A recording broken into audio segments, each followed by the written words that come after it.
हरिहराय नमः कृष्ण जादवाय नमः हरिहराय नमः कृष्ण जादवाय नमः यादवाय माधवाय केशवाय नमः यादवाय माधवाय केशवाय नमः हरिहराय नमः कृष्ण जादवाय नमः हरिहराय नमः कृष्ण जादवाय नमः यादवाय माधवाय केशवाय नमः यादवाय माधवाय केशवाय नमः गोपाल गोविंद राम श्रीमधुसूदन गोपाल गोविंद राम श्रीमधुसूदन गिरिधारी गोपीनाथ मदन मोहन गिरिधारी गोपीनाथ मदन मोहन श्री चैतन्य नित्यानंद श्री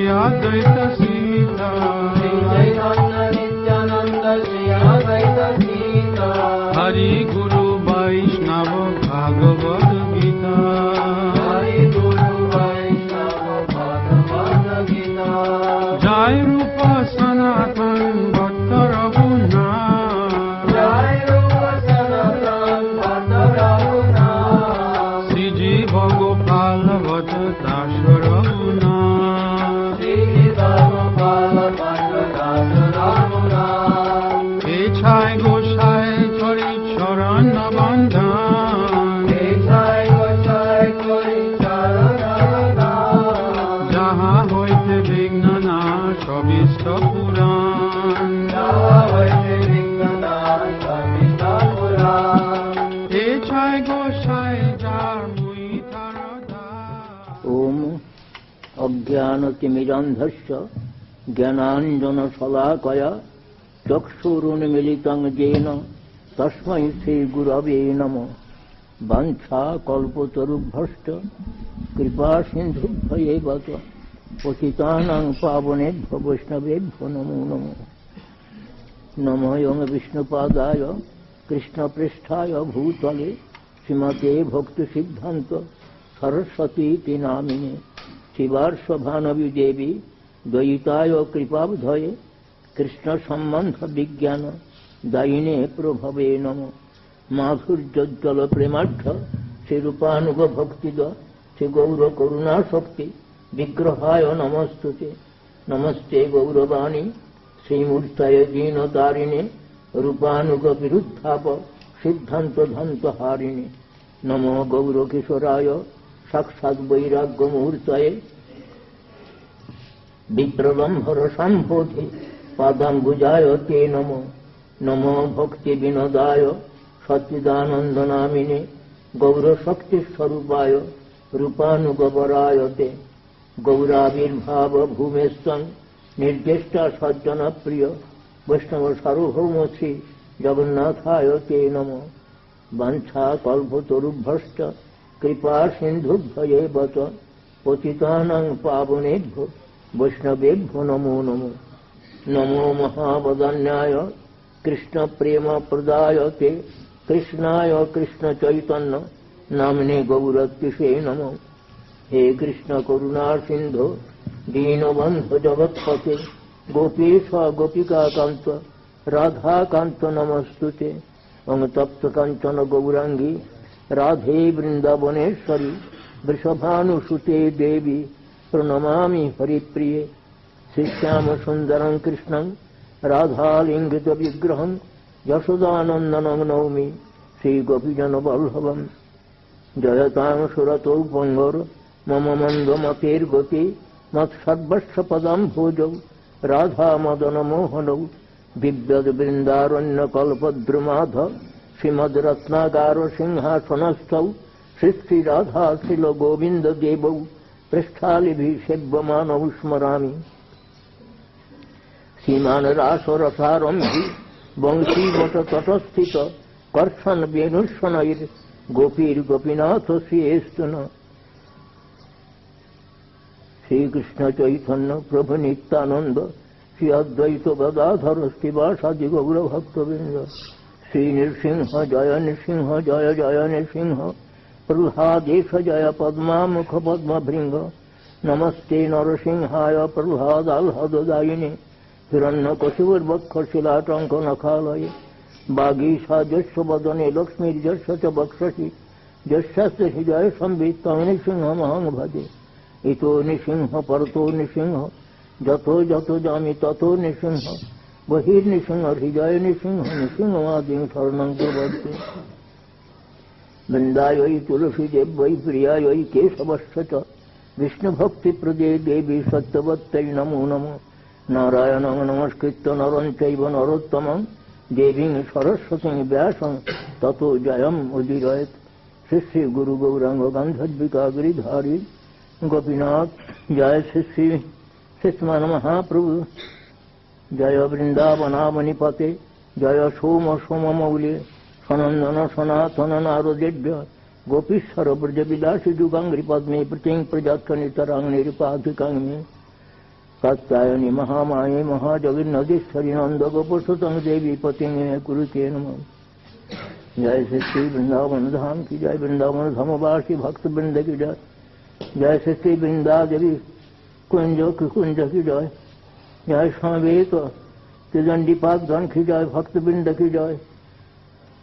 सकल के আমি যথার্থ অভিবাদন করি সকলেই জয় যুক্ত হন। ভক্ত গোষ্ঠী সহিত গৌরাঙ্গ জয় জয় শুনিলে চৈতন্য কথা ভক্তি লভ্য হয়।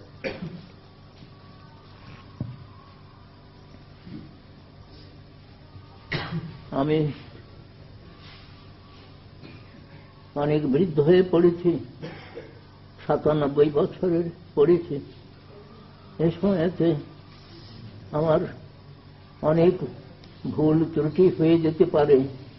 হে ভক্তবৃন্দ, আপনারা কৃপা করে আমার সমস্ত ত্রুটি বিচ্যুতি সংশোধন করে নেবেন। অনেক শ্লোক ভুল হয়ে যায়, ক্রম স্থির থাকে না, ক্রম বিপর্যয় হয়ে পড়ে। আপনারা কৃপা করে আমার সকল ত্রুটি বিচ্যুতি সংশোধন করে নেবেন। সাক্ষাৎ বৃন্দাবন ধাম শ্রী রাধা গোবিন্দের লীলাস্থান। রাধারানী এই ধামের অধীশ্বরী, বৃন্দাবনেশ্বরী রাধারানী। তাঁর কৃপা ব্যতীত আমরা তাঁর যে প্রাণবন্ধু কৃষ্ণচন্দ্র তাঁর কৃপা লাভ করতে পারি না। সেই রাধারানীর কৃপা সর্বদুভাবে প্রার্থনীয়। সেই গুরুদেব, সেই রাধারানী আমাদের গুরুদেব। গুরুরূপে রাধারানী বিরাজিত। আমরা সেই গৌরধাম থেকে আসছি। গৌরধাম বৃন্দাবন ধাম পৃথক নয়, একই বস্তু। তবে বৃন্দাবন ধামে মাধুর্য প্রধান ঔদার্য, আর নবদ্বীপ ধামে ঔদার্য প্রধান মাধুর্য। সেখানে কৃষ্ণ পরমোদার লীলা প্রকাশ করছেন। রাধা গোবিন্দ মিলিত তনু মহাপ্রভু মহাবদান্য লীলা প্রদান করছেন, নাম প্রেম বিতরণ করে। সেই জন্য শ্রী রূপ গোস্বামী প্রভু তার প্রণাম মন্ত্রে বলছেন, নম মহাবদান্যায় কৃষ্ণ প্রেম প্রদায়তে কৃষ্ণায় কৃষ্ণ চৈতন্য নামনে গৌরত্তি সেই।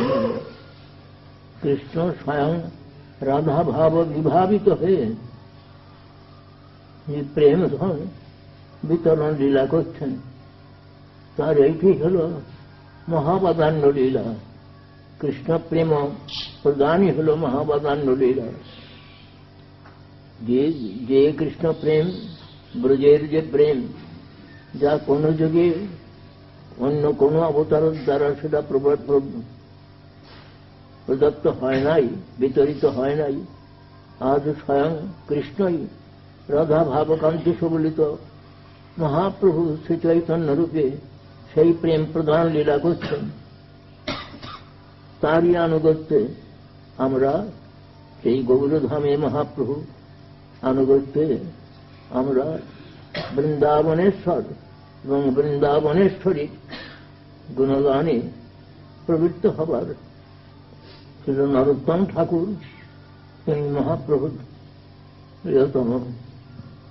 তিনি নরোত্তম ঠাকুর বলছেন, শ্রী গৌরমণ্ডল ভূমি যে বা জানে চিন্তামণি তার হয় ব্রজভূমে বাস। সেই মহাপ্রভুর শিক্ষা প্রথমে তিনি শিক্ষা প্রদান করছেন যে এই বৃন্দাবনেশ্বরী এদের কৃপা কিভাবে তো পাওয়া যায়, কেন সেইটি বলছেন মহাপ্রভু। তিনি নিজে আচরণ করে শিক্ষা দিচ্ছেন। আপনি আচরি ধর্ম জীবের শিখায়, আপনি না কইলে ধর্ম শিখানো না যায়। নিজে বলছেন যে শ্রী ভগবানের নামই একমাত্র সেই রাধা গোবিন্দ সেবা প্রদানের অধিকার প্রদান করেন। নাম ও কৃপা ব্যতীত আমরা সেই রাধা গোবিন্দের কৃপা লাভে সমর্থ হতে পারব না। আর এই নাম গ্রহণ করতে হলে 10টি অপরাধ পদ্মপুরাণে বলেছেন, সেই 10টি অপরাধ শূন্য হয়ে এই নাম গ্রহণ করলে শীঘ্র শীঘ্র নামে প্রেমের উদয় হয়, নামের কৃপায় প্রেমের উদয় হয়। শ্রীমান মহাপ্রভু শ্রীমদ্ ভাগবতকে সর্বপ্রমাণ শিরোমণি বলে স্বীকার করেছেন। সেই শ্রীমদ্ ভাগবত শ্রবণের মধ্যে শ্রীমদ্ ভাগবত শ্রবণকেই সর্বশ্রেষ্ঠ বলেছেন। সেই শ্রীমদ্ ভাগবত অবলম্বনে আমি কয়েকটি কথা বলছি, আপনারা কৃপাপূর্বক শ্রবণ করুন। ভগবান বলছেন, সৃষ্টা পুরাণে বিবিধানি অজয়াত্মশক্ত্যা বৃক্ষান সরীসৃপ পশুন খগদন্দ শুকান তৈস্তৈর অতুষ্ট হৃদয় পুরুষং বিধায় ব্রহ্মাবলোকধীশন মুদমাপ দেব। অর্থাৎ শ্রী ভগবান নিজ মায়া শক্তিকে অবলম্বন করে, যোগ মায়া শক্তিকে অবলম্বন করে তিনি বহু সৃষ্টি করলেন। যে বৃক্ষ, সরীসৃপ, পশু, পক্ষী, কীট, পতঙ্গ বহু সৃষ্টি করেও তিনি আনন্দ লাভ করতে পারলেন না। কিন্তু যখন পুরুষ দেহ, এই মনুষ্য দেহটি সৃষ্টি করলেন, তখন তার বড় আনন্দ হল।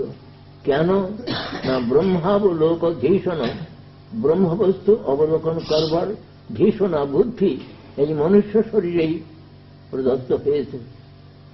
এই জন্য এই শ্লোকটির পরের শ্লোকেই বলছেন যে আমাদের গুরুপাদ পদ্মা যখনই হরিকথা বলতেন, প্রায় অধিকাংশ সময়তে এই শ্লোকটি বলতেন, লব্ধা সুদুর্লভ মেদম বহু সম্ভবান্তে মানুষম অর্থদম অনিত্যম অপিহ ধীর চূর্ণং যকেত নপতে জন্মৃত্যু যাবন নিঃশ্রেয়সায় বিষয় খলু সর্বতস্যাৎ।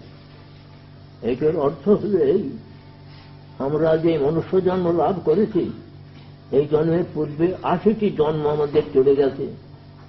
তাতে আমরা বৃহৎ বিষ্ণুপুরাণে শুনেছি আমরা যে জবরজান অবলক্ষাণী স্থাবরা লক্ষ বিংশতি ক্রিময় রুদ্র সংখ্যকা পক্ষিণ 10 লক্ষকা আর 300 লক্ষানি পশব আর 4 লক্ষানি মানবা, এই প্রকারটা করেছেন। অর্থাৎ 9 লক্ষবার জলজন্তু, তারপর হচ্ছে জলজন স্থাবরা লক্ষ বিংশতি, স্থাবর জন বৃক্ষ, পর্বতাদি, এই সমস্ত সব জন্ম হল 20 লক্ষবার। তারপরে আর পক্ষী জন্ম হল 10 লক্ষবার। কৃময় রুদ্র সংখ্যা, রুদ্র হল 11 রুদ্র, 11 লক্ষবার কৃমিকীট জন্মগ্রহণ করতে হয়েছে। এই প্রকারকে হল আর 300 লক্ষানি পশব, আর 30 লক্ষবার পশু জন্ম লাভ করতে হয়েছে। 9 লক্ষবার জলজন্তু, তারপরে জলযান অবস্থাবর আলক্ষ বিংশতি, গাছপালা পাহাড় পর্বত, এ হল 20 লক্ষবার, 20 আর 9 29, আর 10 লক্ষবার হল পক্ষী জন্ম, 39, আর 11 লক্ষবার হল কৃমিকীট জন্ম, 39, 11, 50, 50 আর 30 লক্ষবার হল পশু জন্ম, 80। এই হল 80 জন্ম। তারপরে 4 লক্ষ হল মনুষ্য জন্ম, তো মনুষ্য জন্মের মধ্যে অনেক সময় তো অসভ্য বন্যজন্তু প্রায় মনুষ্য জন্ম কেটে গেছে, তারা নীতিও মানে না, নীতিও মানত না এবং ঈশ্বরও মানত না। নিরীশ্বর নির্নৈতিক জন্ম বলে। তো নীতিও মানে না, কাপড়খানা পরতে হবে, যে লজ্জা নিবারণ করবার জন্য কাপড়খানা পরতে হবে, তার সাথে তারা সেটা মানত না, নীতিও মানত না। তারপরে তার ঈশ্বর মানে না। ক্রমে ক্রমে ক্রমে ক্রমে নীতি মানতে শিখল, কিন্তু ঈশ্বর মানে না, তাদের বলে নিরীশ্বর নৈতিক। আবার যখন নীতিও মানতে লাগলো, ঈশ্বর মানতে লাগলো, তখন থেকে মনুষ্য জীবনের প্রকৃত সৌন্দর্য আরম্ভ হল।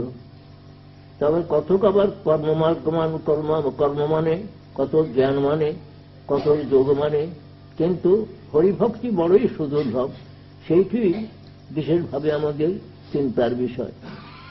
এই সুদুর্লভ মনুষ্য জন্ম লাভ করে আমরা যে আবার পরবর্তী সময়েতে আবার এই মনুষ্য জন্ম লাভ করতে পারব, তার কোনো নিশ্চয়তা, গ্যারান্টি কেউ জান নাই। শাস্ত্রে কর্মানুযায়ী আমাদের বিভিন্ন জনি লাভ করতে হয়। ডারউইন বলে একজন ছিলেন, তিনি বলতেন ইভলিউশন থিওরির কথা, ক্রমবিকাশবাদ, কিন্তু এখন আবার সেটা বদলে গেছে।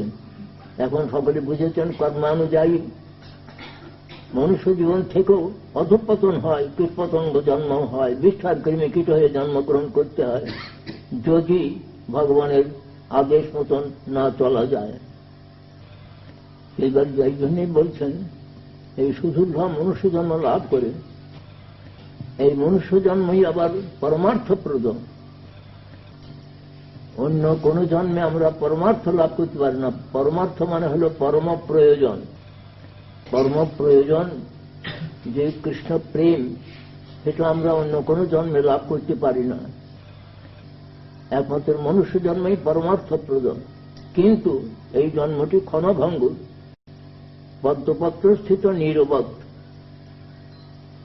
এই জন্য যারা প্রকৃত বুদ্ধিমান, ধীর বিচক্ষণ বুদ্ধিমান, তারা তাদের চিন্তাধারা হয় এই প্রকার, যেহেতু এই মনুষ্য জন্মই পরমার্থপ্রদ, সুতরাং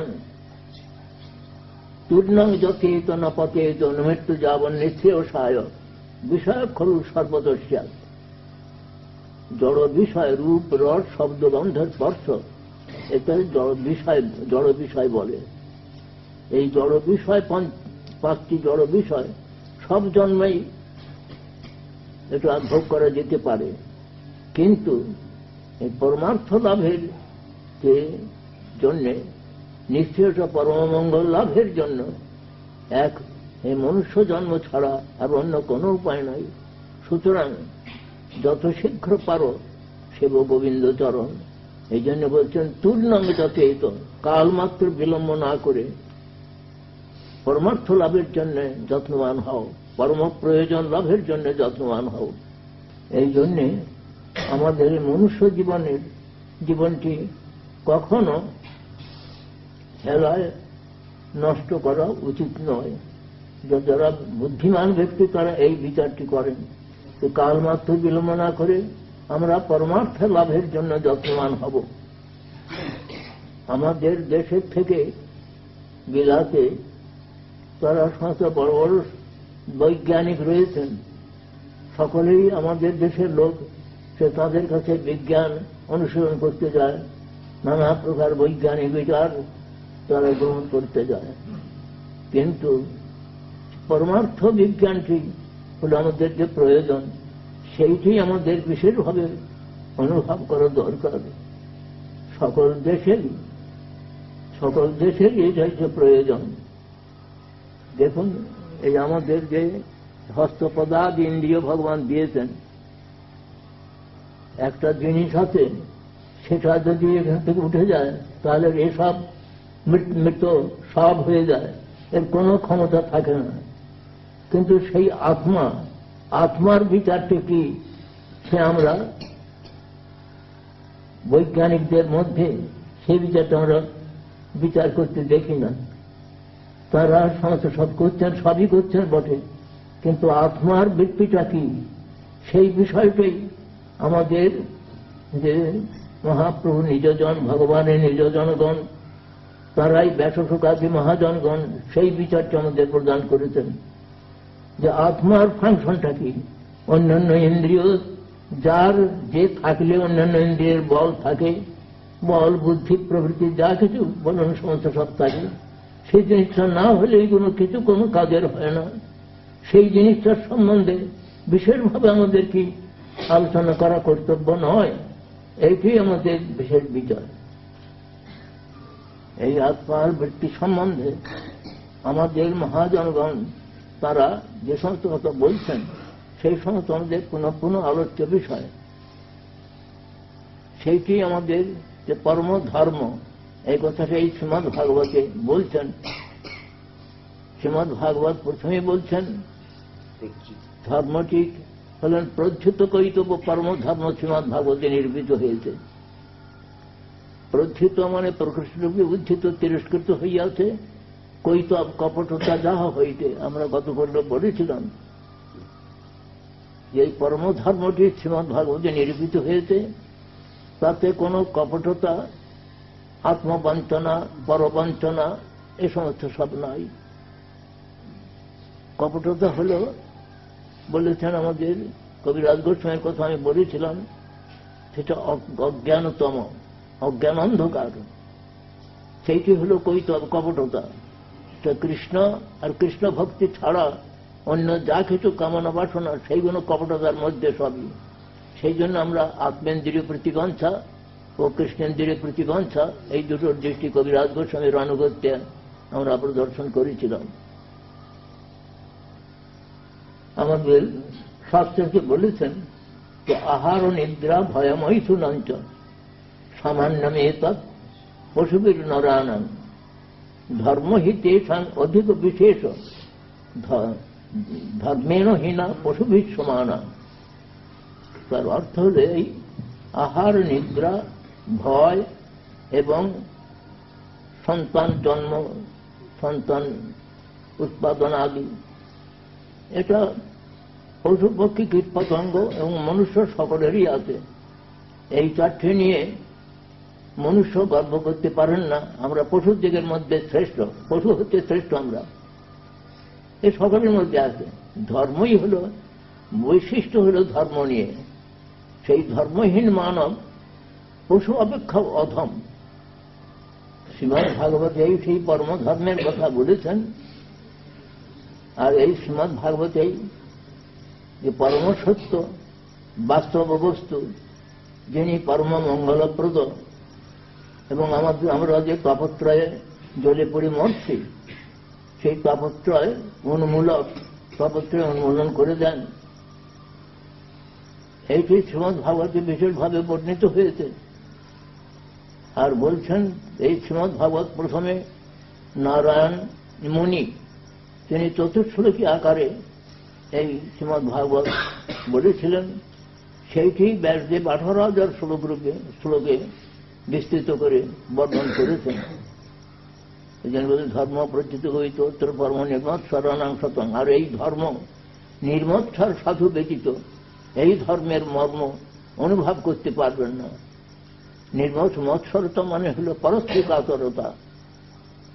আমাদের গুরুদেব বলছেন কাম, ক্রোধ, লোভ, মোহ, মদ অত্যন্ত প্রবল হলে তাতে মাৎসর্য আসে, পরস্পর কাতরতা, পরহিংসা এই সমস্ত আসে তাতে। তা বলছেন পরিচিত ধর্ম পরিচিত হইতে পরমানন্দ বেদং বাস্তমাত্র বস্তু শিবদং তপত্রান্মূলনম। এই শ্রীমদ্ ভাগবতে প্রথম শ্লোকে বলছেন সত্যং পরং ধীমহি। গায়ত্রী ব্যাখ্যা অনুযায়ী শ্রীমদ্ ভাগবত আরম্ভ হয়েছে।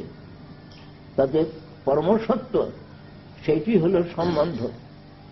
আর ধীমহিতে হয়তো অভিধেয় প্রয়োজন সমস্ত ধীমহিতে রয়েছে।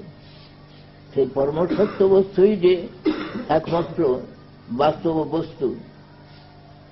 অধিকাংশ অনেক সময় বাস্তব শব্দের অর্থ অনেক অন্যরকম করেন, কিন্তু বাস্তব হল যে যেটি প্রকৃত সত্য, সেটিকে তো বাস্তব বলা হয়। এর থেকে সত্য আর কিছু নাই, পরম সত্য বস্তু। সেই বাস্তব বস্তু যাতে জানানো হয়েছে। আর বেদম বাস্তব বলছে শিবদম তাপদম শ্রীমদ ভাগবত মহামণি কৃতে কিংবা পরেশ্বর। এই মহামণি নারায়ণ প্রথমে চতুর্স্বর্গের বিবর্তন করেছিলেন, তারপরে বেদব্যাস 18,000 শ্লোক রূপে বর্ণন করেন। তো অন্য শাস্ত্রের প্রয়োজন কি? এই শ্রীমদ ভাগবতকে সর্বতভাবে আশ্রয় করা কর্তব্য। শ্রীমদ ভাগবত মহামণি কিংবা পরের ঈশ্বর, ঈশ্বর এই ভগবান সদ্য সদ্য যদি সুষ্ঠুভাবে এই শ্রীমদ ভাগবত শ্রবণ করা যায়। মহারাজ পরীক্ষিত 7 দিন শ্রবণ করেই তিনি দিব্যগতি লাভ করলেন। সেটি বলছেন যে পৃথিবী সুপৃথিবী তৎক্ষণাৎ, অর্থাৎ অতি অল্প সময়ের মধ্যে সেই পরম বস্তু, যে পরম সত্য বস্তু লাভ করতে পারেন। এইটি মঙ্গলাচরণ শ্লোক বলা হয়। প্রথম হল নমস্কার শ্লোকে পরম সত্য আমরা ধ্যান করি। ধ্যানকারীর বহুত্ব, মানে পরম সত্য এক অদ্বিতীয় বস্তু। তিনি স্বতঃসিদ্ধ জ্ঞানময় বলেছেন। সেই সত্যটাই হল পরম সত্য বস্তুই হল বাস্তব বস্তু। সেই বাস্তব বস্তুই হলেন কৃষ্ণ। তিনি সর্বেশ্বরেশ্বর, তিনি হলেন বাস্তব বস্তু। তার আরাধনাতেই পরম মঙ্গল লাভ হয়। যেন শিবদ তিনি মঙ্গলপ্রদ বললেন। আর সেইটি আমাদের তাপত্রয়ের যে আধ্যাত্মিক, আদি ভৌতিক, আদি দৈবিক, এই যে তাপত্রয়, এর মূল পর্যন্ত উৎপাটন করে দেন। এই বাস্তব বস্তুর আরাধনাতেই তাপত্রয়ের মূল উৎপাটিত হয়ে যায়। আরাধনার আভাসটাই হয়ে যায়। আরাধনাতে সাক্ষাৎ পরম প্রয়োজন প্রেম লাভ হয়।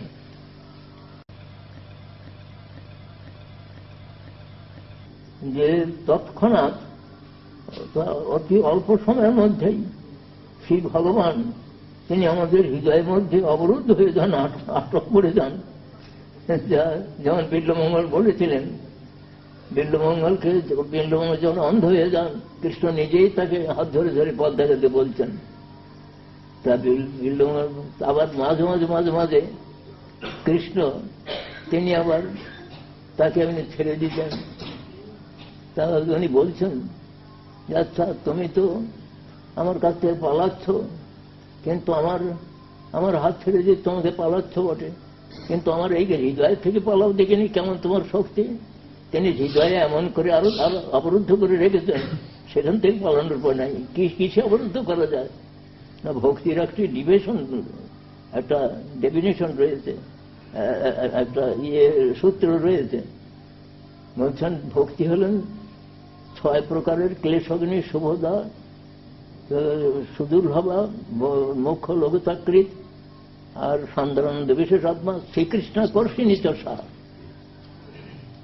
রাধারানীর হাদিনী শক্তির অংশ হলেন ভক্তি দেবী। সেই ভক্তি দেবী হলেন শ্রীকৃষ্ণাকর্ষিণী। কৃষ্ণ হলেন সর্বাকর্ষক, আবার কৃষ্ণকেও আকর্ষণ করেন সেই ভক্তি দেবী। তারই শক্তি, ভগবানের শক্তি তাকে আকর্ষণ, শ্রীকৃষ্ণ আকর্ষণী চষা। তাই বিল্বমঙ্গল বলেছিলেন, বিল্বমঙ্গল তো সেই ভক্তি বলে ভগবানকে হৃদয়ে অবরুদ্ধ করে রেখেছেন। তাই বলছেন যে তুমি আমার হাত ছেড়ে দিয়ে পালাচ্ছ বটে, কিন্তু আমার এখান থেকে হৃদয় থেকে পালাও দেখিনি কেমন তোমার শক্তি। অর্থাৎ ভক্তের এটা ভগবানের প্রতি যে তার প্রেমের একটি প্রেম বিলাসের একটি অপূর্ব মাধুর্য সম্বন্ধে কথা। এটা এই শ্রীমদ ভাগবতের প্রথমেই মঙ্গলাচরণ শ্লোকে প্রথমে নমস্কার, তবে বস্তু নির্দেশ করলেন। এই বস্তু এই প্রকারিত: কৃষির ভূবাচক শব্দ নষ্ট নির্বৃত্তিবাচক তয়ৈকং পরম ব্রহ্ম কৃষ্ণ ইত্যপি ধীয়তে। কৃষ ধাতু আকর্ষক সত্যবাচক, মহা সেই ওকে কি বলে চুম্বক, মহাচুম্বক একটি সেই যেমন আকর্ষণ করে নেয়, লোহাকে আকর্ষণ করে নেয়, তাই বলছেন যে কৃষির ভূবাচক আকর্ষক সত্তাবাচক, আর ন কৃষ্ণ ন নির্বৃতি, নির্বৃতি হলো পরমানন্দ, পরমানন্দ বাচক নির্বৃতি। তয়ের ঐক্যম কৃষ্ণ, এটা ঐক্য হলো কৃষ্ণ শব্দ। কৃষ্ণ সকলকেই আকর্ষণ করেন, আকর্ষণ করে তাকে পরমানন্দ প্রদান, তিনি আনন্দময়, তিনি সকলকে আকর্ষণ করে পরমানন্দ প্রদান করেন। সেই কৃষ্ণকেও পাওয়ার হলো কৃষ্ণই দিয়েছেন লাদিনীর দ্বারা। কৃষ্ণ লাদিনী করায় কৃষ্ণের রস আস্বাদন, লাদিনীর দ্বারা কৃষ্ণ করেন ভক্তকে পোষণ। এই কৃষ্ণ হলেন পরম ব্রহ্ম।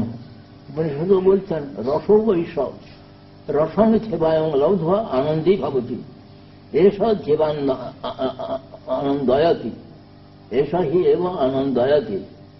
বলছেন রস হল আনন্দময়, কৃষ্ণ হলেন আনন্দময় বস্তু। রস বৈষব, সেই ভগবান তিনি হলেন আনন্দময়।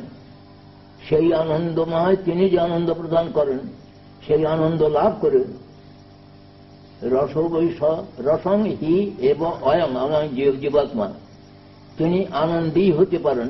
যেমন ধন লাভ করে ধনী হয়, সেই প্রকার কৃষ্ণ প্রদত্ত যে আনন্দ, সেই আনন্দ লাভ করে জীব আনন্দী হতে পারেন, এবং হয়ে তিনি আবার অন্যকেও আনন্দ দান করতে পারেন।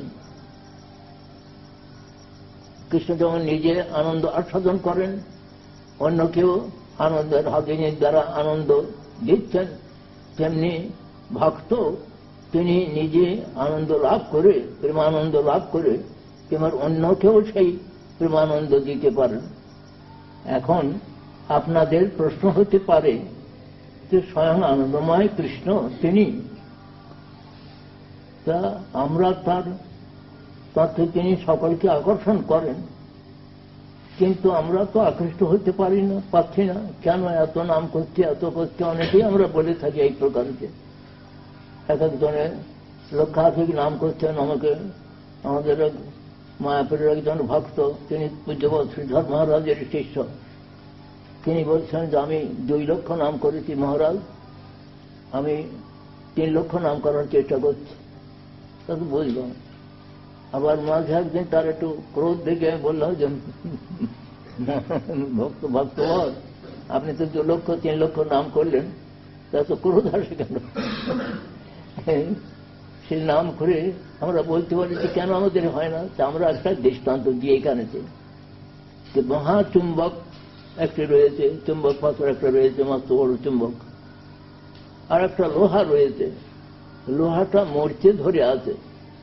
সেই জন্য লোহাটা থেকেও এত বড় চুম্বকের কাছে কোথায় লোহা আপনার থেকে লেগে যাবে, তা লাগে না। তা আমরা এই দৃষ্টান্ত দিয়ে দেখাই যে আমাদের আত্মার উপরেতে কতগুলো এই প্রকার আছে, বুভুক্ষা, মুমুক্ষা এবং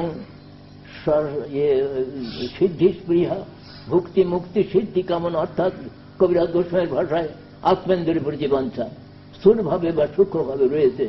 এইগুলো হলো মরচে, যেমন লোহাতে মরচে ধরে গেলে যেমন লোহাটা টক করে চুম্বক পাথর লেগে যায় না, সেরপর আমাদের উপরে এই প্রকার মরচে ধরে আছে। এই যে ভুক্তি মুক্তি সিদ্ধি স্পৃহা, এইগুলো ভয়ানক জিনিসের আত্মেন্দ্রিয় প্রতিবন্ধার মধ্যে ধরেছেন সব। এই থাকার জন্যে আমরা ভগবানের ওই আকর্ষণটা অনুভব করতে পারছি না, তার পাদ পদ্মে ছুটে যেতে পারছি না। যেমন মহাপ্রভু তিনি চলেছেন, তিনি যমুনাকে দর্শন, কি বলে সিন্ধু নীলাচলের যে নীল সমুদ্রকে দর্শন করতেন, নীল যমুনা জল, এবং চট্টোপাধ্যায়কে দর্শন করতেন, যে গোবর্ধন পর্বত দর্শন করতেন। করে মহাপ্রভু রাধাভাবে বিভাবিত হয়ে কাহা কৃষ্ণ প্রণনাথ মুরলী বদন, কাহা যাও কাহা পাও ব্রজেন্দ্র নন্দন, কাহারে কহিব ব্যথা কেবা জানে দুঃখ, ব্রজেন্দ্র নন্দন বিনু ফাটি মোর বুক। এই বলতে বলতে চোখের জলে বুক ভাসাচ্ছেন, সেই জল আবার বালুতে স্রোত হয়ে যাচ্ছে। এই প্রকারকে মহাপ্রভু ছুটেছেন। তো আমাদের কেন প্রকার হয় না, কেন তো আমরা পাই না, কেন? এটা আমাদের হতে পারে। সেই সমস্ত থাকবার জন্য মরছে, লোহার মরচের কথাটা মনে রাখবেন যে মরছে হলো এইগুলো অত্যন্তের প্রতিবাঞ্ছা থাকে বলে আমরা অগ্রসর হতে পারি না, ভগবানের পাদ পদ্মে সংলগ্ন হতে পারি না। এই জন্য সংলগ্ন হওয়ার জন্য উপায় দিয়েছেন আমাদের ওই নাম। কিন্তু নিরপরাধে নাম করতে হবে। নাম এবং কৃষ্ণ আলাদা জিনিস নয়। নাম বিগ্রহ স্বরূপ, তিন এক রূপ, তিনে ভেদ নাই, তিন চিদানন্দ রূপ। সেই নাম ব্রহ্ম কে নিরন্তর অনুশীলন করতে বলছেন মহাপ্রভু। প্রথম শিক্ষাষ্টকের প্রথম থেকে আপনারা শেষ পর্যন্ত লক্ষ্য করবেন, মহাপ্রভুর নামের মাহাত্মেই বলেছেন। ওই 8টি শ্লোক মহাপ্রভু কেউ বলেন মহাপ্রভু নিজে রচিত, মহাপ্রভু নিজেই যান, আর কোনো পাওয়া যায় না। আর দু একটা শ্লোক বলিতে পাওয়া যায় মহাপ্রভু রচিত উক্ত। তার প্রথমেই তো তিনি বলছেন যে চিত্ত দর্পণ, চেত দর্পণ মার্জনম নামটি তিনি কি করেন, চিত্তরূপ যে দর্পণকে মার্জিত করে দেন। তখন আমরা ষষ্ঠরূপ পরস্বরূপ দর্শন বা অনুভবের সৌভাগ্য লাভ করতে পারি। নামই চিত্ত দর্পণ পরিমার্জন করেন, সেটাই বলছেন। তো প্রথমেই বলছেন চিত্ত দর্পণ, যে চিত্তটাই বন্ধনের কারণ। যখন সে ত্রিগুণের দ্বারা আসক্ত হয় তখন তো সেটা বন্ধন। আর যখন সেই পরম পুরুষের যখন চিন্তায় রত হয় তখনই তার মুক্তি ছাড়া মুক্তি হয়। বন্ধন, চিত্তই বন্ধন এবং চিত্তই মুক্তির কারণ। তো সেইটি আমাদের বিশেষভাবে চিন্তার বিষয়। যে নাম গ্রহণ করছি কিন্তু নামেতে তো কোনো উপায় পাচ্ছি না, তো কিছুই হাতে মালা আছে, ঠক ঠক করছে। আমাদের ভক্তি প্রদীপ তীর্থ মহারাজ আমাদের জ্যেষ্ঠ গুরু ভ্রাতা, তিনি বলছেন ঠকাস তো ঠকিস না, ঠকাস তো ঠকিস না। তিনি একটু ইয়ে করে বলতেন আর কি, আমাদের নিজে ঠকতে চাচ্ছে না, অপরকে ঠকাবো, নিজে ঠকতে চাচ্ছে না। এবারে ঠক ঠক করে নাম করলেই তো নাম হয় না, নামের অপরাধ হয়ে যাচ্ছে নানা প্রকারেতে। আমরা দার্শনিক ভাষায় বলছি বটে, কিন্তু নানা রকম ভোগস্পৃহা ত্যাগস্পৃহা সমস্ত আসছে। স্বতন্ত্র জীবের স্বতন্ত্রতা একটা আছে, স্বতন্ত্রতার অপব্যবহার করছে। এই জন্যে সেটা তার সব হচ্ছে না। সেই জন্যে আমরা কিছুদিন নাম ঠাম করে তখন অন্য মার্গে চলে যাই, ভোগমার্গে চলে যাই। কিন্তু ত্যাগমার্গে চলে যেতে ত্যাগটাও ছেড়ে দিয়ে আবার ভোগমার্গে ধরেন। এই সময় নানা রকম উলট পালট হতে থাকে। সুতরাং অপরাধ, বিশেষ করে অপরাধের দিকে বিশেষভাবে লক্ষ্য থাকার দরকার। লক্ষ্য না থাকলে মানুষের অধঃপতন অনিবার্য। এই হল নমস্কার। বস্তু নির্দেশ কথাতেই কতক্ষণ একটু বাড়িয়ে বাড়িয়ে বললাম। আর তারপরে তৃতীয় মঙ্গলাচরণ হল আশীর্বাদ। নমস্কার বস্তুতে, সেই পরম বস্তুতে নমস্কার। পরম বস্তুর নির্দেশ করছেন নিরস্ত কুহক সত্য, সেইটি বিশেষভাবে নির্দেশ করছেন, বস্তু নির্দেশ। আর নমস্কার করছেন নিগম কল্পতরর গলিতং ফলম সুখমুখাদ অমৃতদ্রব সংযুতম পিবত ভাগবতং রসমালয়ম মুহু রহ রসিকা ভুবি ভাবুকা। এইটা হল আশীর্বাদ করছেন। এই বলে, হে রসবিশেষ ভাবনা চতুর্ভক্ত বৃন্দ, হে রসবিশেষ ভাবনা চতুর্ভক্ত বৃন্দ। সেই নিগম কল্পতরু, নিগম হলেন বেদ। নিতরাং গময়তি প্রকাশয়তি ধর্মং ব্রহ্মচ। এই জন্যে বেদের এক নাম নিগম। ব্রহ্মার চতুর্মুখ হতে চতুর্বেদ নির্গত হয়েছিলেন। সমগ্র বেদ অনুশীলন করে ব্রহ্মা ভক্তিকেই পরম করলেন। যে শ্লোকটা ভুলে যাচ্ছি, সমগ্র বেদ 3 বার তিনি সমগ্র বেদ অনুশীলন করে যত আত্মান রতি ভাবে, ভগবানেতে যাতে রতি হয় সেই ভক্তিকেই সমস্ত বেদের সার বলে জানলেন। এখানে বলছেন নিগম বেদরূপ যে কল্পবৃক্ষ, কল্পবৃক্ষে যা চায় তাই পাওয়া যায়।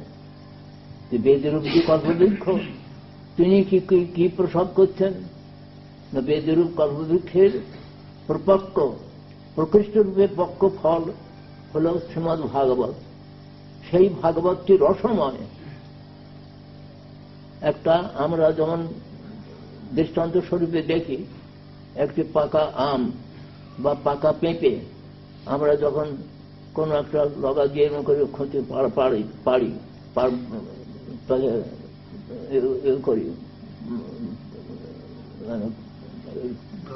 আমটা পেড়ে ফেরি, আমি বলতে পারছি না, আমটা যখন পারি তখন সেটা পড়ে গিয়ে ফেটে ছাতু নাতু হয়ে যায়, তার আটি খোসা সব বাদ দিতে হয়। কিন্তু এক অদ্ভুত ফল, যে রসময় ফল, অখণ্ড রসময় ফল, এটা কেউ তাকে ওইরকম খুঁচিয়ে লগা টগা দিয়ে পারে নাই। সে নিজে আপনার শতক পতিত হচ্ছেন রসময়, কিন্তু অখণ্ড রূপে পতিত হচ্ছেন। আবার যখন পতিত হন শুকমুখামৃত দ্রব্য সংযুত হয়ে, কথিত হতে শুকপক্ষী যে ফলটি খায় সে খুব মিষ্ট ফল। সেই মিষ্ট ফল শুকমুখামৃত দ্রব্য সংযুত, সুখের মুখামৃত অমৃত দ্রব্য সংযুত যে ফলটি, রসময় ফলটি অখণ্ড রূপে অবতীর্ণ হচ্ছেন, শতক পতিত হচ্ছেন, কেউ তাদের জোর করে পারছে না, তিনি নিজে পতিত হচ্ছেন। নিগম কল্পতরর গলিতং ফলং সুখমুখামৃত দ্রব্য সংযুতং পিবত। হে রসভীষণ ভাবনা চতুর্ভক্তবৃন্দ, তোমরা রসময় ফল ভাগবত নামক যে রসময় ফল তোমরা নিরন্তর পান করো, একেবারে লয় পর্যন্ত। লয় একটা অর্থ হল আলয়, আলয় হল মুক্তিকে বেপিয়া, একটা আলয়, লয়কে বেপিয়া, মুক্তিকে বেপিয়া, অর্থাৎ মুক্তির পরেও ওই মুক্ত করে এই উপাস্যমানম একটা অর্থ। আবার লয় একটা প্রেমের অবস্থা আছে, একটা লয় প্রেমেতে সেই অবস্থা যখন এসে উপস্থিত হয় তখন আর বাহ্য জ্ঞান কিছু থাকে না, সেই অবস্থাতেও প্রাণযোগ্য। তাই বলছেন, ওহে রসভীষণ ভাবনা চতুর্ভক্তবৃন্দ, তোমরা এই নিগম কল্পতরুর যে প্রপক্ষ ফল, যাহা শত আপনার হইতে যেটি অবতীর্ণ হয়েছেন, অখণ্ড রূপে রসময় রূপে অবতীর্ণ হয়েছেন, তোমরা এই ফলকে নিরন্তর পান করো। মুহুরহ রসিকা ভূমি ভাবুকা। রসভীষ ভাবনা, রসভীষের ভাবনা চতুর না হলে হবে না। রসটি হল অপ্রাকৃত রস। এই রসটা জলরস হল, জলরসটাকে অতিক্রম করে ব্যতিক্ত ভাবনাবাত্মা, জড় চিন্তা সত্যকে অতিক্রম করে ব্যতিক্ত ভাবনার যার চমৎকার ভারভ, যে চমৎকার যে পরিপূর্ণ যে ভূমিকা, শুদ্ধ সত্য ভূমিকা আছে, সেখানে এই অপ্রাকৃত রসটি আস্বাদনের বিষয় হয়। কিন্তু জলরস থাকবে, জলরসও থাকবে, আর অপ্রাকৃত রসকে আস্বাদন করব, তা হয় না বাবা। বলছেন ব্যতিক্ত ভাবনাবার্ত যার চমৎকার ভারভ, হৃদয় সত্য জলে বাড়ং সদাতে রসমত। সেইটি হল অপ্রাকৃত রস। সেই অপ্রাকৃত রস, তার মধ্যে কোন ওই সমস্ত প্রাকৃত রসভোগাদি এর মধ্যে থাকবে না। সেই অপ্রাকৃত রস সাধন করতে হলে সেই শুদ্ধ সত্যময় হৃদয় চাই। হৃদয়টা শুদ্ধ সত্য কি করে হয় সেটাই বলছেন। অবিস্মৃতি কৃষ্ণ পদারবিন্দয় ক্ষীণোত্তমত্রাণে চা সংতনতি সত্য শুদ্ধি পরমাত্ম ভক্তি জ্ঞানঞ্চ বিজ্ঞান বিরাগ যুক্তম। কৃষ্ণ পদ্মের অবিস্মৃতি, অবিস্মৃতি কৃষ্ণ পদারবিন্দয় ক্ষীণোত্তমত্রাণে, সেই অবিস্মৃতি হল নমিনেটিভ। কৃষ্ণপাদ পদের অবিস্মৃতি অর্থাৎ কৃষ্ণপাদ পদের স্মরণ, নামাদি নাম কীর্তন মুখে স্মরণ, শ্রবণ কীর্তন আদি মুখে স্মরণ। তাতে কি হবে না, সেই কৃষ্ণপাদ পদের অবিস্মৃতি কি করে না, সংতনতি, মঙ্গল বিস্তার করেন, এবং অভদ্র যথাসমত অমঙ্গল, যা কিছু ভুক্তি মুক্তি সিদ্ধিবাঞ্ছা প্রভৃতি যা কিছু অমঙ্গল দূর করে দেন। নামই আমাদের সমস্ত সব অনর্থ, নাম গ্রহণ করতে করতে সব অনর্থ দূরীভূত হয়ে যায়। অবিস্মৃতি কৃষ্ণ পদারবিন্দয় অভদ্রাণী চ সংতনতি, অভদ্র সমূহ দূর করে দিয়ে মঙ্গল বিস্তার করেন। আর কি করেন না, চ সংতনতি সত্য শুদ্ধি অন্তঃকরণ শুদ্ধ করে দেন। অন্তঃকরণ নামই আমাদের অন্তঃকরণে যে সমস্ত ভক্তি মুক্তি সিদ্ধি বংশ প্রভৃতি আছে সমস্ত অন্তঃকরণ শুদ্ধ করে দেন। সত্যস্য শুদ্ধি পরমাত্ম ভক্তি, ভগবানের যে ভক্তি আত্মা নিত্যাবৃত্তি সেইটা উন্মেষিত করে দেন পরমাত্ম ভক্তি। জ্ঞানঞ্চ বিজ্ঞান বিরাগযুক্ত, বিজ্ঞান হল অনুভূতি সহিত যে জ্ঞান তার নাম হল বিজ্ঞান, এবং বিরক্তি জনিত যে জ্ঞান সেটি উদ্ভাবন করেন। জ্ঞানঞ্চ বিজ্ঞান বিরাগযুক্ত যে জ্ঞান সেটি প্রদান করেন। আমাদের শ্রী চৈতন্য ভাগবত রচয়িতা তিনি নিজেকে পরিচয় দিয়েছেন নিত্যানন্দ প্রভুর শেষ ভৃত্য বলে। সেই বৃন্দাবন দাস ঠাকুর তিনি লিখছেন যে চারি বেদ দধি ভাগবত নবনীত, মথিলেন সুখ খাইলেন পরীক্ষিত। চারি বেদকে দধির সঙ্গে তুলনা দিচ্ছেন। চারি বেদ রূপ দধি মন্থন করলেন সুখদেব গোস্বামী, মন্থন করে নবনীত পেলেন, ভাগবত হলেন নবনীত। অর্থাৎ সমস্ত ভাগবত হলেন সমস্ত গ্রন্থের, যেমন বেদ হলেন সকলের মূল, বেদ সদা সিদ্ধ বস্তু, বেদ সাক্ষাৎ ভগবান, বেদ ও নারায়ণ স্বয়ং সাক্ষাৎ নারায়ণ ভগবান, তিনি বেদ রূপে আবির্ভূত। বেদ অপৌরুষীয়, কোন পুরুষ রচিত নন। সেই বেদের বেদরূপ যে নিগম কল্পতরু, বেদরূপ যে কল্পতরু কল্পবৃক্ষ, তার প্রপক্ষ ভাব শ্রীমদ্ ভাগবত। এই প্রকার যে তাতে কোন প্রকার আর মলিনতা কিছু প্রকার নাই। তিনি অমল প্রমাণ স্বরূপ, তিনি আবির্ভূত হলেন। দধি মন্থন করে যেমন নবনীত পাওয়া যায়, সেই বেদরূপ দধি মন্থন করে সেই প্রকার যে সুখদেব নবনীত স্বরূপ যে শ্রীমদ্ ভাগবত রসামৃত তো মহারাজ পরীক্ষিতকে পান করালেন। আবার সেই সুখ পরীক্ষিত সংবাদ শ্রবণ করে সুখমুখে পরীক্ষণ করে উগ্রসভা সুত নৈমিষারণ্যে তিনি 60,000 সৌনকাদি ঋষিকে সেই ভাগবতামৃত বিতরণ করলেন। সেই ভাগবতামৃতই গুরু পরম্পরাক্রমেতে আমাদের কাছে আসছে। আমরা সেই অমৃতের পাত্র হয়েও আমরা অমৃত থেকে বঞ্চিত হয়ে যাচ্ছি।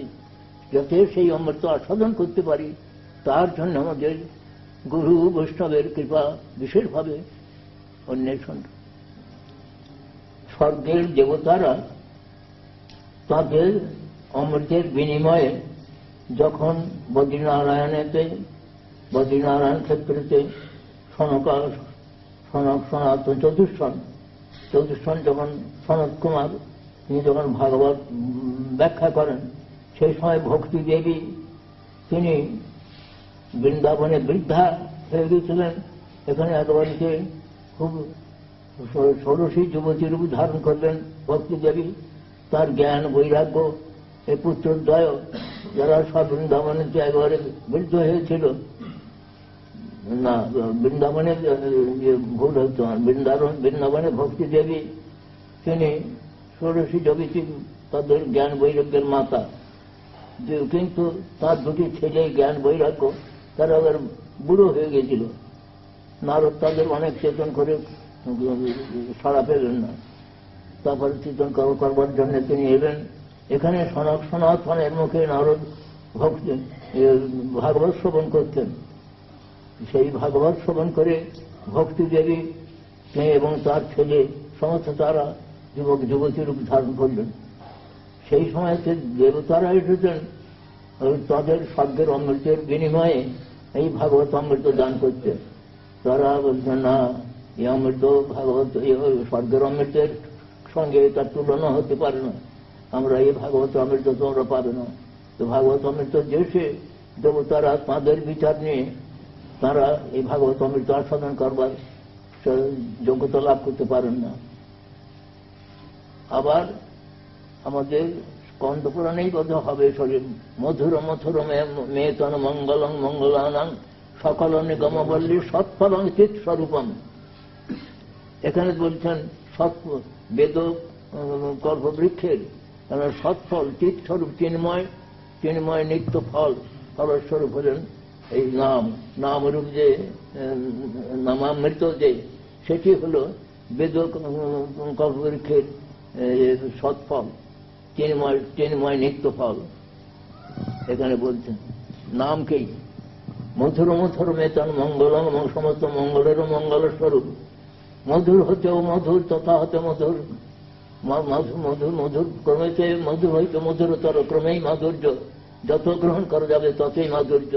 আমরা সেই মাধুর্য আস্বাদন করতে পারি না, কিন্তু এই নামে যে মাধুর্য রয়েছে, মধুরং মধুর মেতন মঙ্গলং মঙ্গলানাং, সমস্ত মঙ্গলের মঙ্গল স্বরূপ। সকল নিগম বল্লী, সমস্ত বেদরূপ কল্পলতিকার, বেদরূপ কল্পলতিকার চিন্ময় সে নিত্য ফলস্বরূপ। এই শ্রীমদ্ ভাগবত কে বলে শ্রীনাম, নাম ব্রহ্ম। বেদকল্পতরুর এটি বেদকল্পলতিকার নিত্য ফলস্বরূপ হলেন নাম। এই নাম একবার যদি গ্রহণ করা যায়, সকলে শ্রদ্ধা সহকারে হোক, আর হেলাতে, হেলা মানে হলো হয়তো কথা বলতে বলতে হরে কৃষ্ণ বলে উঠলাম, বা হাই তুলতে তুলতে হরে কৃষ্ণ বলে উঠলাম, এই করে বলে, কিন্তু নিন্দা সূচক নয়। তাতে কি হয়, শ্রদ্ধা হেলা বা হইব নরমাত্রম তারাতে, নরমাত্রকে এই কৃষ্ণ নাম উদ্ধার করে দেন। এতে দৃঢ় বিশ্বাস চাই। এই জন্য তাহলে ভাগবত হল ফলস্বরূপ বলছেন, রসময় ফলস্বরূপ হলেন ভাগবত। আবার এখানেও বলছেন সেই শ্রীমদ্ ভাগবতের নামের মহিমাও তো প্রথম থেকে শেষ পর্যন্ত প্রচুর পরিমাণে বলেছেন। আবার শেষে সর্বশেষ শ্লোকটি হল নাম সংকীর্তন যস্য সর্ব পাপ প্রণাশনম প্রণাম দুঃখ সমানস্তম নমামি হরিং পরম। একবার তাহলে বেদের কল্পবৃক্ষের ফলস্বরূপ হলেন, রসময় ফলস্বরূপ হলেন ভাগবত। আবার ওই বেদরূপ কল্পবৃক্ষের কল্পলতিকার সৎফল চিৎস্বরূপ চিন্ময় সৎফল হলেন, নিত্য ফলস্বরূপ হলেন নাম। তাহলে ভাগবতেই সেই নামের মহিমা বিশেষভাবে বলতেন। এই জন্য শ্রীমৎ মহাপ্রভু শ্রীমৎ ভাগবতকেই প্রমাণ শিরোমণি গ্রহণ করে নামই তিনি মহাপ্রভু প্রচার করতেন। মহাপ্রভু স্বতন্ত্র ভাবে যে কিছু বলছেন না। আর গীতাতেও ভগবান বলছেন যে সমস্ত বেদ্য বস্তু আমি, বেদ হচ্ছে সর্বব্রহ্ম বেদ্য, বেদান্ত কর্তা। শ্রীমদ্ ভাগবত বলে সর্ববেদান্ত সার বলেছেন, বেদান্ত কর্তা ব্যাসাদেরকে আমি, আর বেদের যে প্রকৃত মর্ম আমি জানি। সুতরাং বেদের মর্ম এই কথার দ্বারা, ভাগবতের দ্বারা এবং এই পুরাণের যে কথাটা বললাম মধুর মধুমান, এটা বলা যাচ্ছে। Yes, Guru Maharaj, we spoke so much tonight about offenses, and I just wanted to know, if one makes an offense in his mind, how should he repent that? With what attitude? মানসিক অপরাধ কিভাবে, যে মনে যদি কাউকে নিন্দা করে থাকে কিংবা সেইভাবে বলছে, সেও যাবে হতে পারছে। মন এটা যেমন বলেছেন সবই মন কৃষ্ণপদ আরবিন্দয়, কৃষ্ণপদ চিন্তার দ্বারা মন কায় মনোবাক্যের সকলই হবে, যোগপথ অবলম্বন করতে হবে না। যেমন বলেছেন জমাদিবীর যোগপথই কামলোপ হতমুহ মুকুন্দ শিবায় যদ্বৎ তদ্ধাতন অসম্পত্তি, এটা বলছেন। এই আর বলছেন মানে যোগপথ অবলম্বন করে আমাদের যে ইন্দ্রিয় সংযম করতে হবে না, মনকে সংযম করা যায় না কিছু যাই। আর যা কিছু হবে এত সর্বং গুরু ভক্ত পুরুষ ঝঞ্ঝটা জয়, সমস্ত গুরু ভক্তির দ্বারা সাধক সমস্ত অনায়াসে এ সমস্ত জয় করতে পারবেন। মন প্রভৃতি ইন্দ্রিয় সকল সব জয় করতে পারবেন, অন্য পথ অবলম্বন করতে হবে না। শ্রীমদ্ ভাগবতী বলেছেন এত সর্বং গুরু ভক্তা পুরুষ ঝঞ্ঝটা জয়, যা কিছু মনকে জয় করে অন্য সকল ইন্দ্রিয় যোগের দ্বারা অন্য যে ইন্দ্রিয়কে তৎকালিকভাবে কিছু কন্ট্রোল করা যেতে পারে, সর্বতভাবে পারা যায় না। কিন্তু মনকে কোনো উপায়ে কিছু অসংযত মনকে সংযত করা যায় না। সেই মনকে সংযত হলে গুরু ভক্তি একান্ত দরকার। শ্রীমদ্ ভাগবতে তৃতীয় স্কন্ধে বলা হতো যে বিজিতের হিসিক পায় বিরদান্ত মনস্তুরগম জয় যতন্তি যন্তম অতি লোলম পায়াকৃত ব্যসন শতান্বিত সমবহায় গুরুশ্চরণম বনে জয়ী বাজ সন্তকৃত কর্ণধার জলধৌ। এই কীর্তন দ্বারা শ্রুতিস্তবেতে এই শ্লোকটি আছে, তার টিকাতে দেখবেন ওই তৎসদ্বম গ্রহ ভক্তা পুরুষ জঞ্জর জয় আছে। তাতে বলছেন যে প্রাণায়াম আদি অবলম্বন করে ইন্দ্রিয়কে কিছু পরিমাণে জয় করা যায়, কিন্তু মন রূপী তুরঙ্গম একেবারে যে পক্ষীরাজ ঘোড়া, সে তাকে কিছুতেই সংযত করা যায় না, অন্য কোনো উপায় যোগাযোগ কোনো পন্থা অবলম্বন করে করা যায় না। তাকে সংযত করতে হলে একমাত্র গুরু ভক্তি। তার দৃষ্টান্ত দিচ্ছেন, বণিক পণ্যদ্রব্য পরিপূর্ণ জাহাজ নিয়েছে, কিন্তু নাবিক স্বীকার করে নাই। নাবিক বসে থাকে উত্তর দিকে, নাবিকের এটা কম্পাসটা উত্তর দিকে থাকে, তো সে যেখানে কোনো একটা অ্যাঙ্গেল ফার্ম করে, এই অ্যাঙ্গেলের যে একটা হিডেন রক রয়েছে সেটা বণিক নাবিক দেখে। নাবিক স্বীকার না করলে বণিকের জাহাজ যেমন বিপন্ন হয়ে যায়, সেই প্রকারেতে গুরুপাদ পদ্মকে গুরুপাদ একমাত্র অবলম্বন আমাদের সদ্গুরুপাদ পদ্ম অবশ্য। বলছি বৃন্দাবন ধামে জ্ঞান আর বৈরাগ্য যুবক হলো না কেন? ভক্তিদেবী যুবক হলেন। ভক্তি দেবীরই তো ইয়ে হলো না। এখানে জ্ঞান বৈরাগ্য যখন ভক্তির সাহচর্য পেলে তখন সকলেই জ্ঞান বৈরাগ্য হতে পারেন। ওখানেতে যে ভক্তির ইয়ে পেলেন কিনা সেখানে হলো। এখানে জ্ঞান বৈরাগ্যের এখানেতে বৃদ্ধাবস্থা, আর ওখানেতে যে যখন ভাগবত অমৃত পান করলেন তখন সকলেরই সমান অবস্থা হইল।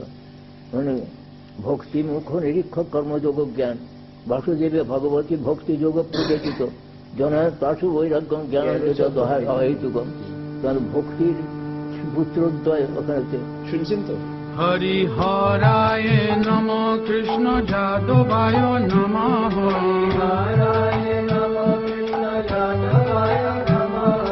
যাদবায় মাধবায় কেশবায় নমঃ। হরিহরায় নম কৃষ্ণ যাদবায় নমঃ।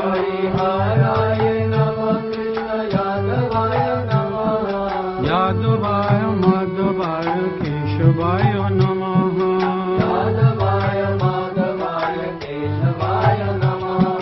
গোপাল গোবিন্দ রাম শ্রীমধুসূদন।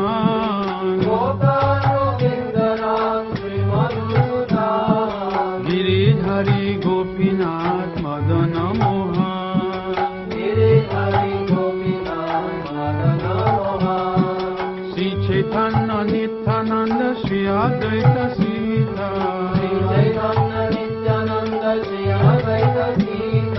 হরি গুরু বৈষ্ণব ভাগবত গীতা।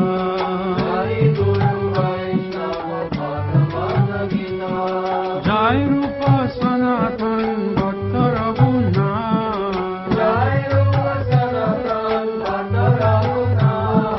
শ্রীজীব গোপাল ভট দাস রঘুনাথ।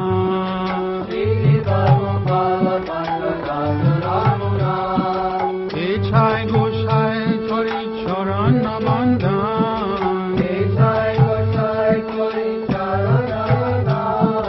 যাহা হইতে বিঘ্ন নাশ অভীষ্ট পুরাণ। এছায় গোসায় যার মুই তার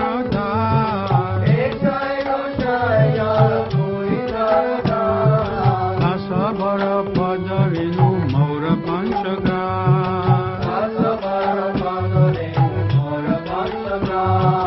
তাদেরা শরণ সেবী ভক্ত শনে ভা।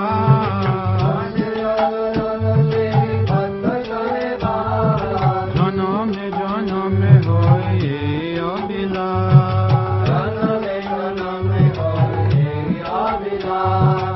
এছায় গোসায় যবে ব্রজে কয়